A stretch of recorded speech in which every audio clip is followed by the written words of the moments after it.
السلام عليكم ورحمة الله.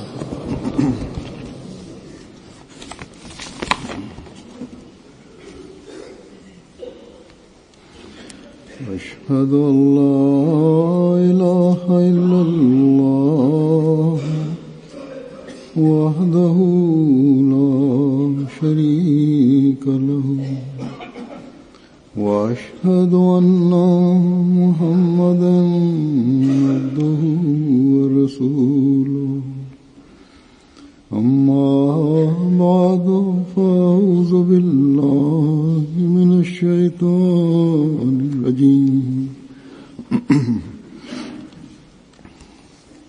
بسم الله الرحمن الرحيم الحمد لله رب العالمين الرحمن الرحيم مالك يوم الدين إياك نعبد وإياك نستعين اهدنا الصراط المستقيم صراط الذين أنعمت عليهم غير المغضوب عليهم ولا الضالين. قد أفلح المؤمنون الذين هم في صلاتهم خاشعون. यकीनन मोमिन कामयाब होगा. Mukmin pasti akan berhasil yang mereka khusyuk di dalam salatnya. Dari antara ayat-ayat ini, dalam ayat pertama Allah Ta'ala telah menyampaikan qad aflahal mu'minun, memberikan kabar suka berkenaan dengan mukmin yang akan berhasil. Tapi mukmin yang seperti apa yang akan berhasil itu? Banyak sekali syaratnya yang disampaikan dalam ayat berikutnya. Seiring dengan orang yang mengarungi kehidupannya dengan syarat-syarat tersebut, mereka akan mendapatkan falah, kesuksesan. Dan dari antara syarat-syarat tersebut, atau dari antara sifat-sifat tersebut yang harus dimiliki oleh seorang mukmin, keistimewaan yang pertama adalah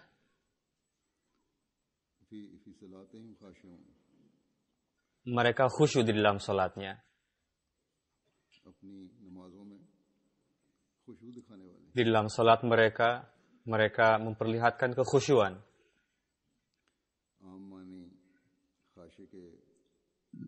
Dalam makna umum, kata khusyuk tadi di dalam salat, yakni orang yang menangis di dalam salat, meratap, tapi banyak juga makna-makna lainnya. Sebelum kesemua makna itu terpenuhi, maka standar seorang mukmin yang hakiki tidak mungkin akan timbul, tercapai. Sesuai dengan kamus, di dalam kamus, artinya adalah mereka yang sedemikian rupa merendahkan hati, lalu betul-betul merendahkan diri, menghapuskan hawa nafsu, merendahkan diri, berupaya untuk membuat dirinya sebagai seseorang yang terburuk dan menundukkan pandangan, lalu mempelankan suaranya.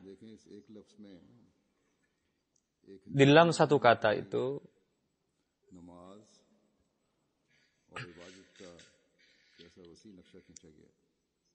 bagaimana gambaran seorang mukmin yang sukses tadi. Jadi orang yang di hadapan Allah Ta'ala nunduk untuk mendapatkan standar tadi dan menyampaikan dirinya sampai kepada puncaknya dan mempersembahkan dirinya untuk meraih keridhaan Allah Ta'ala.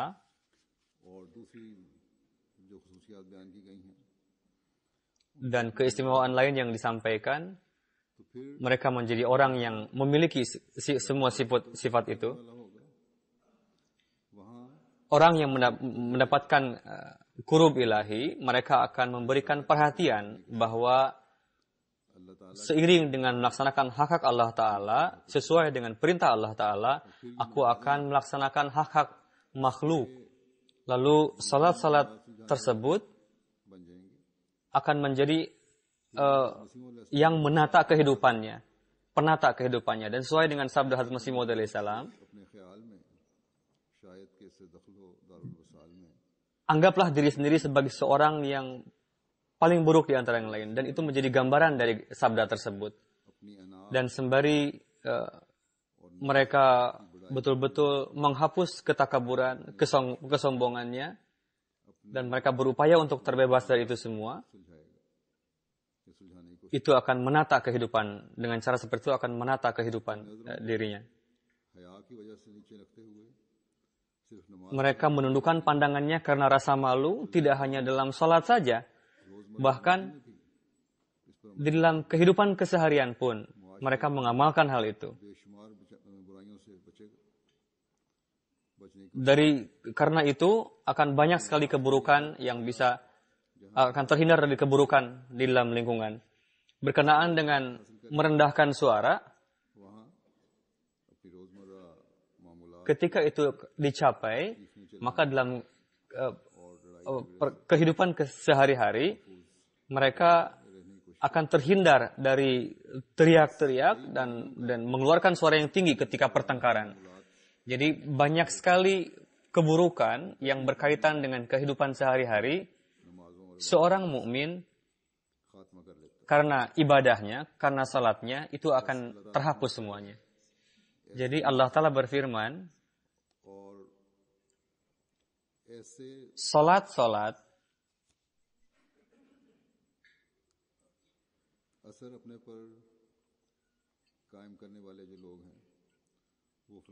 orang-orang yang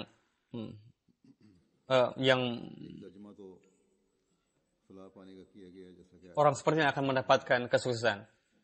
Jadi berkenaan arti dari yang falah tadi, yaitu artinya adalah berhasil, sukses. Tapi kesuksesan ini sangatlah luas.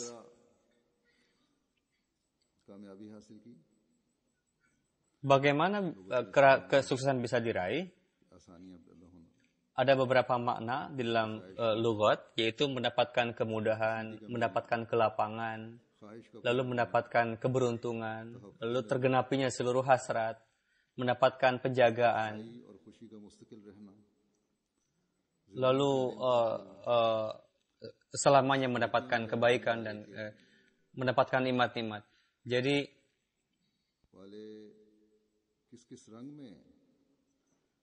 dalam corak apa saja orang-orang yang mengamalkan kebaikan tadi akan mendapatkan faidah demi Allah Ta'ala, demi untuk meraih keridhaan Allah Ta'ala. Dalam corak apa saja Allah Ta'ala menganugerahkan fadlnya kepada mereka. Dan itu semua terkeluar dari apa yang dianggap oleh manusia, di luar pemikiran manusia.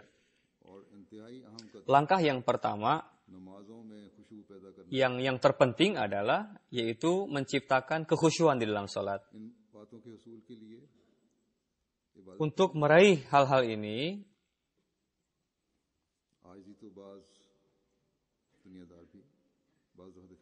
kerendahan hati bisa dimiliki juga oleh seorang duniawi, orang-orang yang bahkan jika hanya yang dipermasalahkan hanya menangis, meratap, orang-orang duniawi pun bisa mendapatkan hal itu ketika mereka mendapatkan suatu musibah. Dan sehingga orang-orang akan menjadi keheranan. Di mana ada kepentingannya, maka mereka memperlihatkan itu semua. Sampai kondisi yang terendah sekalipun, mereka bisa memperlihatkannya. Setelah melihat suatu kondisi melihat kondisi orang-orang, akan timbul rasa kasihan, melihat kondisi yang mengerikan, timbul suatu perasaan yang sangat haru. Tapi semua itu dilakukan demi kepentingannya saja, atau untuk ria semata, atau untuk waktu yang sementara saja. Mereka lakukan itu bukan karena Allah Ta'ala. Orang yang meraih keridhaan Allah Ta'ala, mereka terhindar dari hal-hal yang zahir barusan, seperti itu.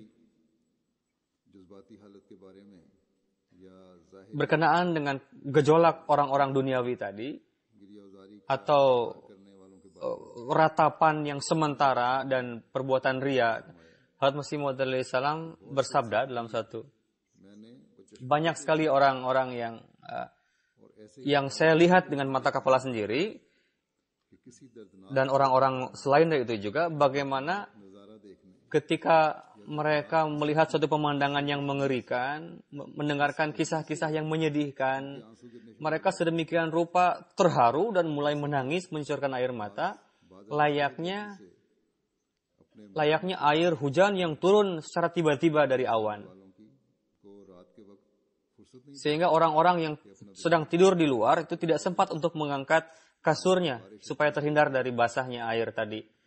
Jadi jika hujan datang secara tiba-tiba, layaknya seorang yang menangis secara tiba-tiba.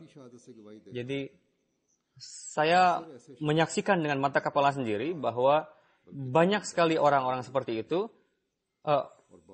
Orang-orang seperti itu ada juga yang memang mereka seorang yang makar, dan orang-orang yang jahat, yang buruk, yang pendusta. Mereka berakhlak buruk.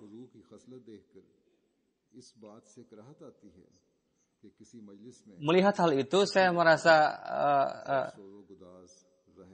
jijik gitu.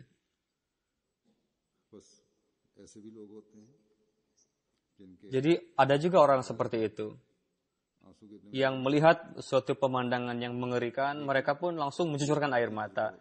Tapi itu hanya gejolak yang sementara saja sifatnya. Jika ada kepentingannya di dalamnya, tidak ada kepentingan, maka dia tidak timbul kondisi tadi.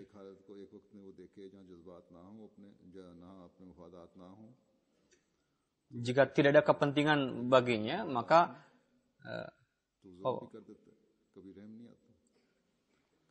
jika ada kepentingan dia di dalamnya, maka berbuat zalim pun orang seperti itu bisa mereka lakukan. Atau ada juga keburukan-keburukan lain yang tidak disukai oleh Allah Ta'ala, atau sholat, atau ibadah mereka hanya untuk ria saja. Jadi ketika kondisi ini timbul, maka bagaimana orang bisa mendapatkan qad aflahal mu'minun dengan corak seperti itu? Jadi Khalifatul Masih Tsani meriwayatkan ada seorang suci.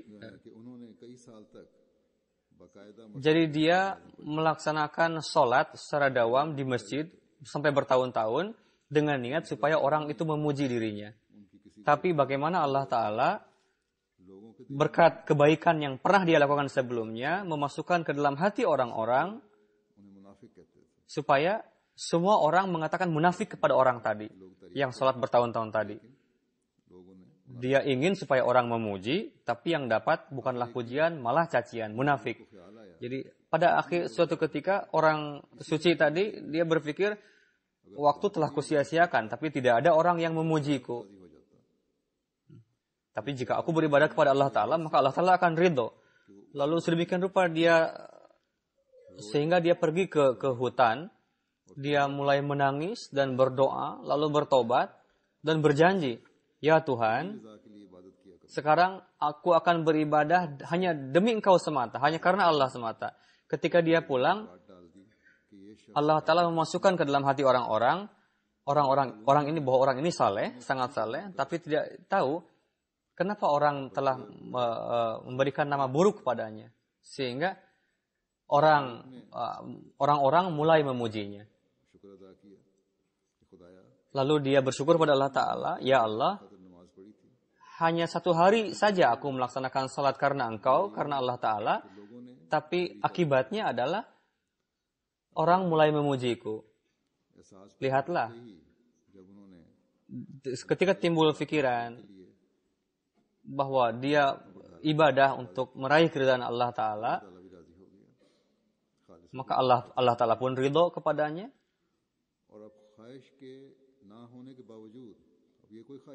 Meskipun tidak ada hasrat supaya orang memujiku, menganggap dia suci, tapi meskipun demikian, orang tetap mengatakan dia seperti yang dia harapkan sebelumnya. Dan orang pun mulai memujinya. Dia berhasrat, meskipun berhasrat, tapi dia tidak berhasil untuk mendapatkan pujian tadi. Tapi sekarang orang-orang justru malah menyebutnya, memujinya. Yang kedua adalah, dari itu bisa kita ketahui bahwa Allah Ta'ala menghargai kebaikan kita yang telah lalu dan menciptakan sarana darinya untuk timbul satu islah. Allah Ta'ala meridhoi kebaikan seorang yang telah lalu. Jadi karena kebaikan itu, sehingga dia merasakan atas perkataan orang-orang tadi.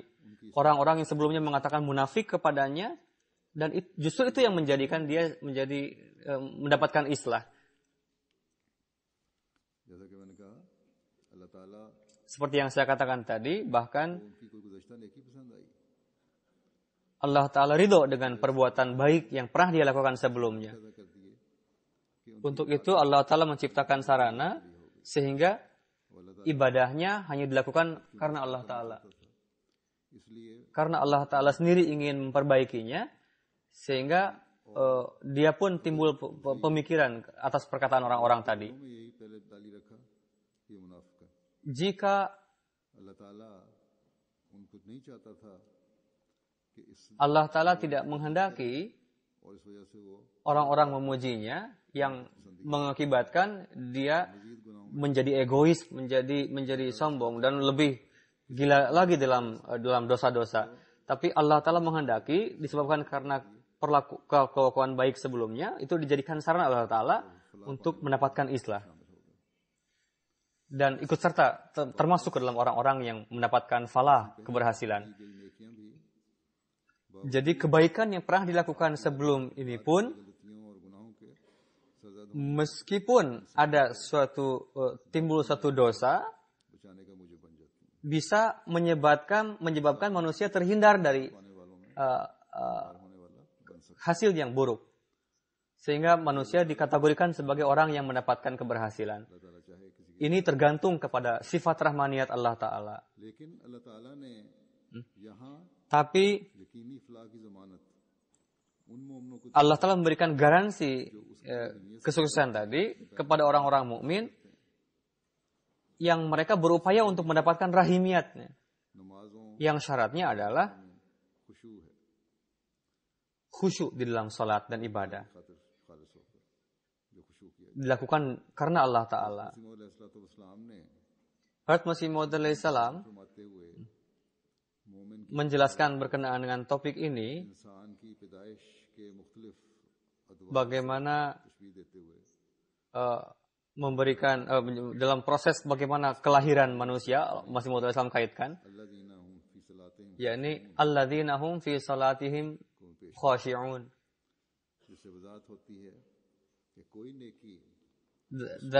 Jadi tidak ada kebaikan yang disebut kebaikan, atau tidak ada ibadah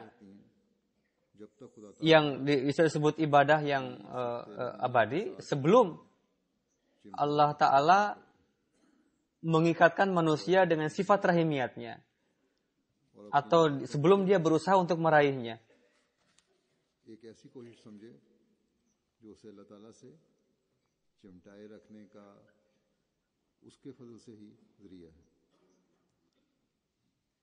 Menjadikan saran untuk mendapatkan keridhaan karunia-Nya.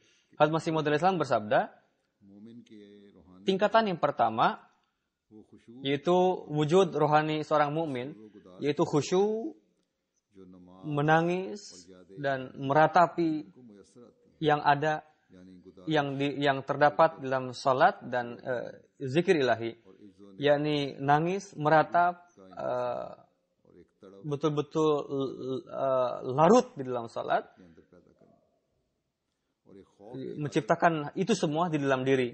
Lalu rasa takut itu dirasukan ke dalam dirinya, में बयान फरमाया गया है कद sebagaimana yang disampaikan dalam ayat ini. Qad aflahal mu'minun alladzina hum fi salatihim khashi'un.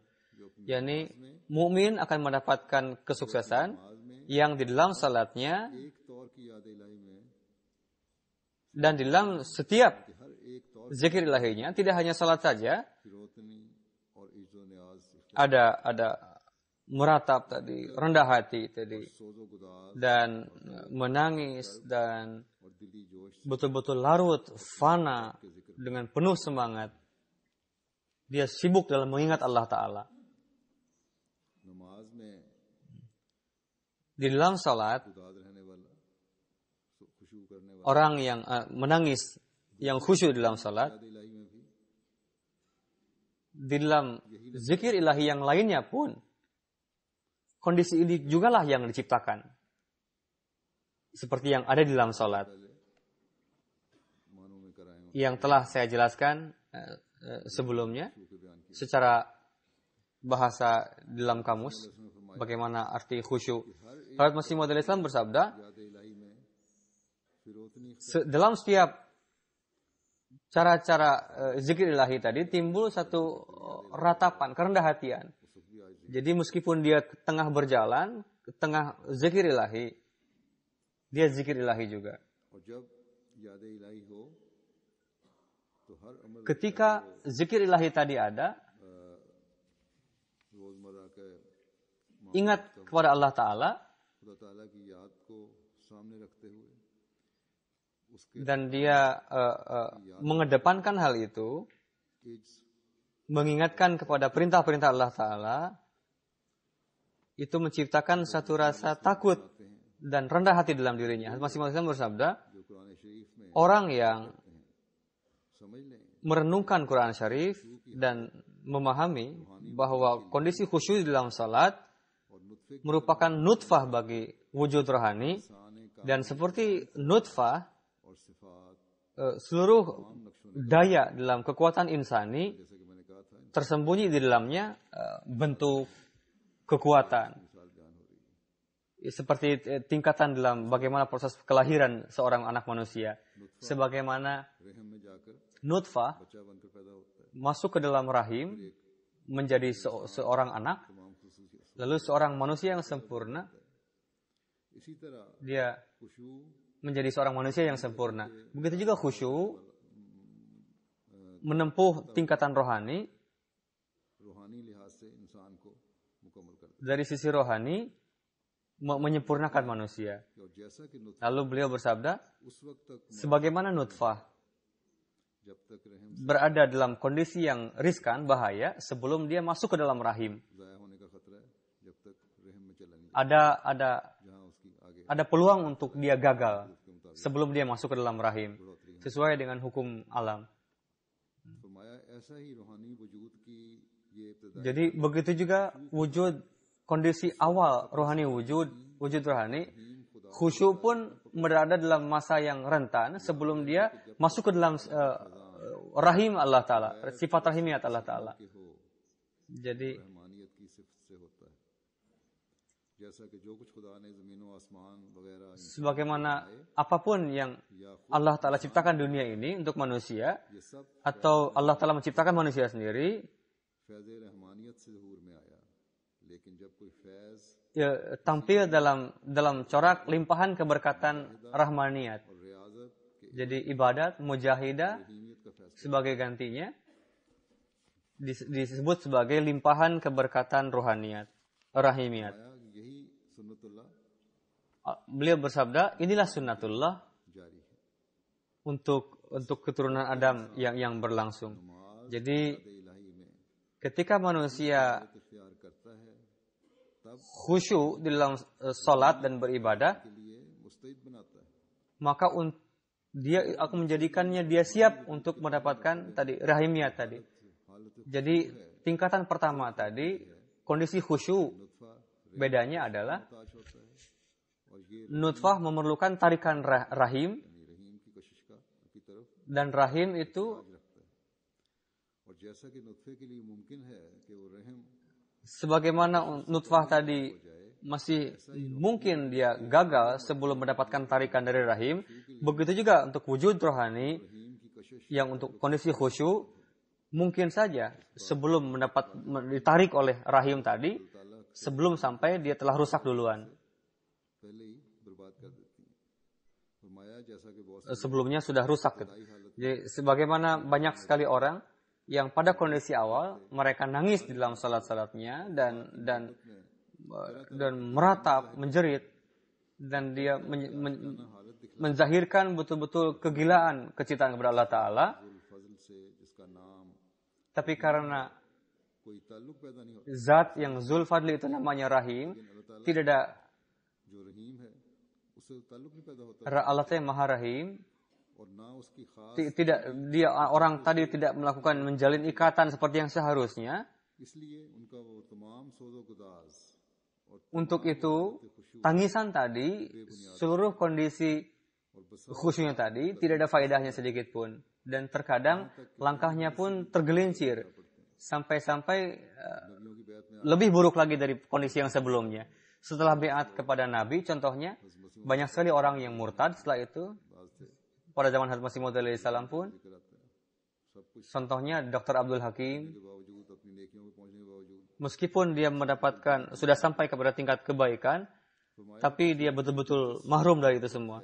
Jadi, कि जैसा कि नुत्फा जिस्मानी वजूद sebagaimana nutfah है और जब तक रहीम merupakan tingkatan pertama dalam kondisi jasmani, sebelum ada tarikan rahim menariknya, रूहानी वजूद का begitu juga kondisi khusyuk जब तक रहीम merupakan tingkatan awal pada wujud rohani. Sebelum वो हालत खुशू कुछ rahim Allah Ta'ala tadi menariknya, maka itu pun ताल्लुक पैदा होगा तो वो खुशू कामयाब आएगा, jika timbul jalin dengan rahim Allah Ta'ala, maka khusyuk tadi akan berhasil.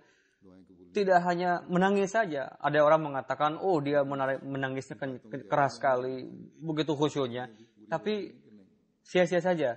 फरमाया कि इसीलिए हजार Meskipun dia nangis, tapi apakah कि अपनी उम्र के किसी हिस्से jadi याद इलाही और नमाज में ada juga orang yang dalam seluruh umurnya dia mendapatkan kenikmatan dari rasa khusyuk, menangis, menjerit, कि यक मर्तबा tapi dia mendapatkan laknat sehingga seketika saja दुनिया की ख्वाहिशों के जज्बात से mengirim kepada hawa nafsu, lalu ये निहायत खौफ dia terjerumus dalam keduniaan sehingga sangat mengerikan sekali. पहले ही जाया हो जाती है और Jadi banyak sekali kondisi khusyuk tadi yang rusak sebelum masuk ke dalam rahim, sifat rahimiyat Allah Ta'ala.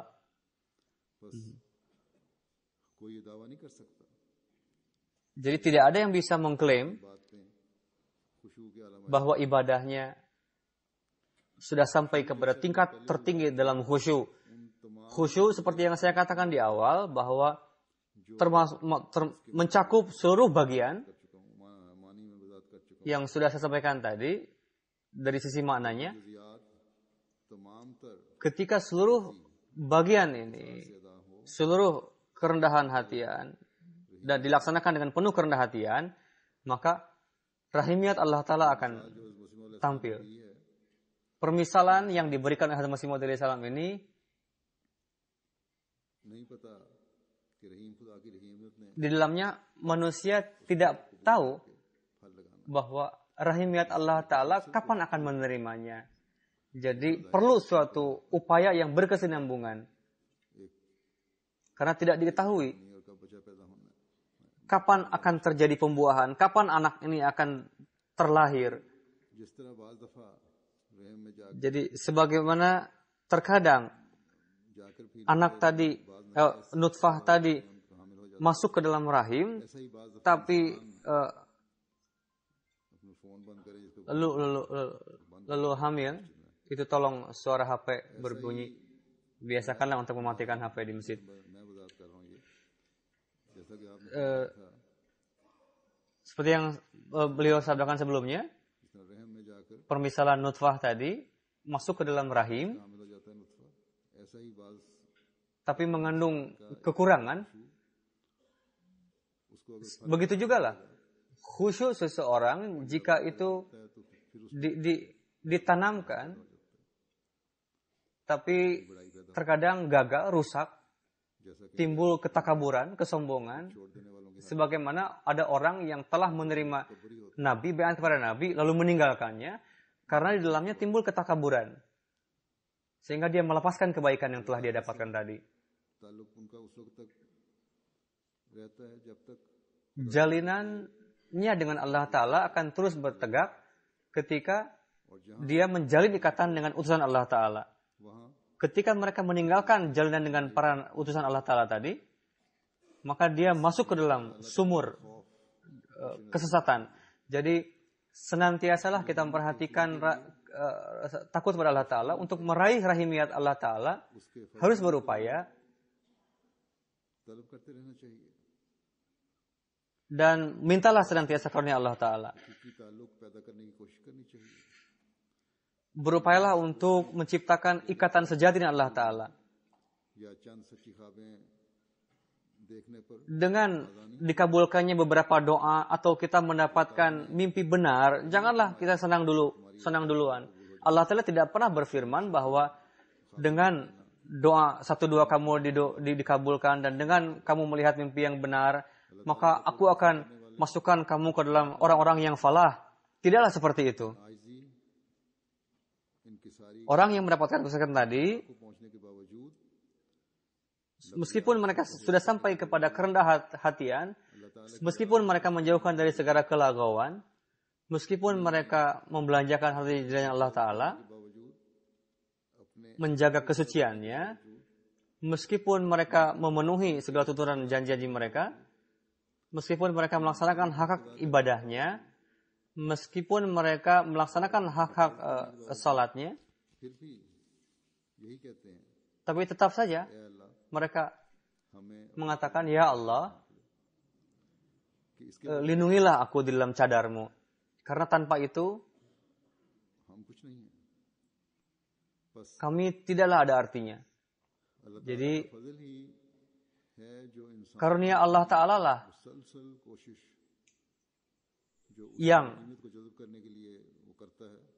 yang menarik rahimiyat Allah Ta'ala dan upaya yang terus berkesinambungan, itulah yang memberikan darjat pengabulan.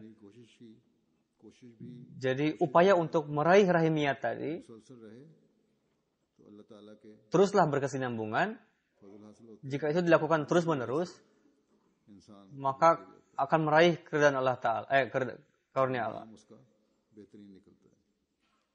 Dan dia akan mendapatkan husnul khotimah. Jadi seorang mukmin yang hakiki hendaknya memperhatikan hal ini, bahwa memang Allah Ta'ala telah berfirman bahwa mukmin mendapatkan kesuksesan yang melakukan begini-begini. Tapi untuk menjadikan kesuksesan tadi bagian dari kehidupan, setiap kemajuan, setiap karunia yang diraih dari Allah Ta'ala, janganlah anggap bahwa itu hasil dari upayaku, jerih payahku. Melainkan setelah mendapatkan kemajuan tadi, anggaplah bahwa aku tidak melakukan apapun. Jika ini timbul dalam diri kita, maka kemajuan akan terus diraih. Jika tidak, seperti halnya nutfah tadi yang masuk ke dalam rahim, beberapa minggu kemudian menjadi rusak nutfah tadi dalam rahim karena ada kekurangan. Begitu juga amalan kita setelah menarik keridhaan Allah Ta'ala, tapi karena amalan yang buruk terkadang itu pun bisa gagal, bisa rusak. Seperti yang saya katakan tadi, kita harus memberikan perhatian kepada hasil akhir kita supaya dengan karunia Allah Ta'ala sembari menarik rahimiyat tadi, dengan setiap amal kita, anak itu terlahir yang sempurna dalam berbagai hal, dan termasuk ke dalam orang-orang yang maju dalam ibadah. Meskipun tetap maju dalam ibadah, mereka terus merendahkan hati, tidak sombong. Jadi, jika hadits Rasulullah SAW yang tidak bisa kita gambarkan bagaimana kekhusyuan beliau bersabda bahwa aku pun akan pergi ke surga karena Allah Ta'ala.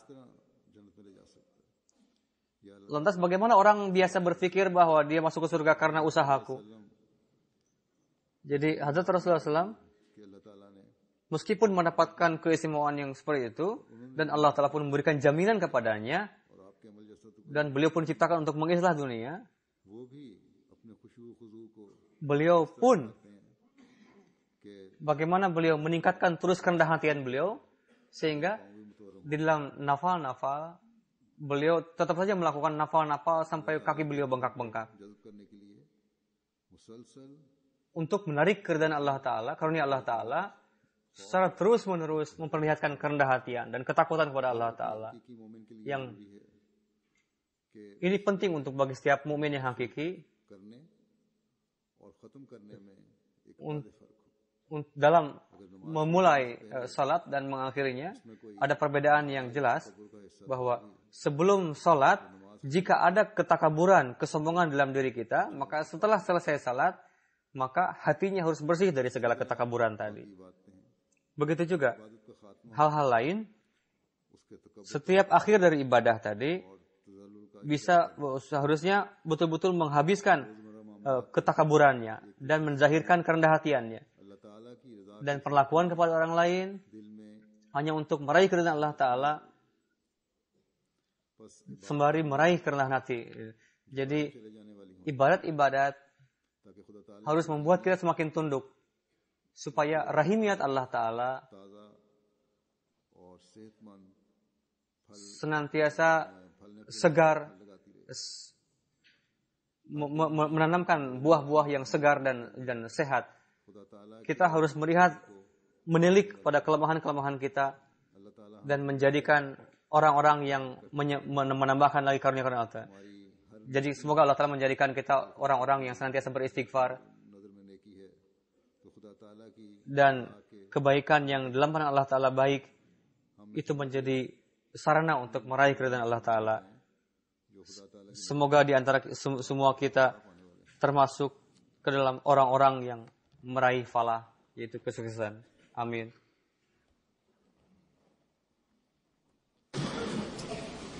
Alhamdulillah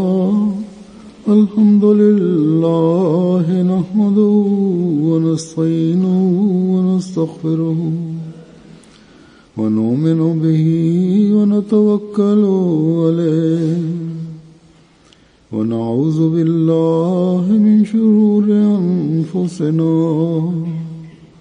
wa min sayyiati a'malina. من يهده الله فلا مضل له ومن يضلل فلا هادي له ونشهد أن لا إله إلا الله ونشهد أن محمدا عبده ورسوله. عباد الله رحمكم الله إن الله يأمر بالعدل والإحسان وإيتاء ذي القربى وينهى عن الفحشاء والمنكر والبغي يعظكم لعلكم تذكرون. اذكروا الله يذكركم وادعوه يستجب لكم ولذكر الله أكبر.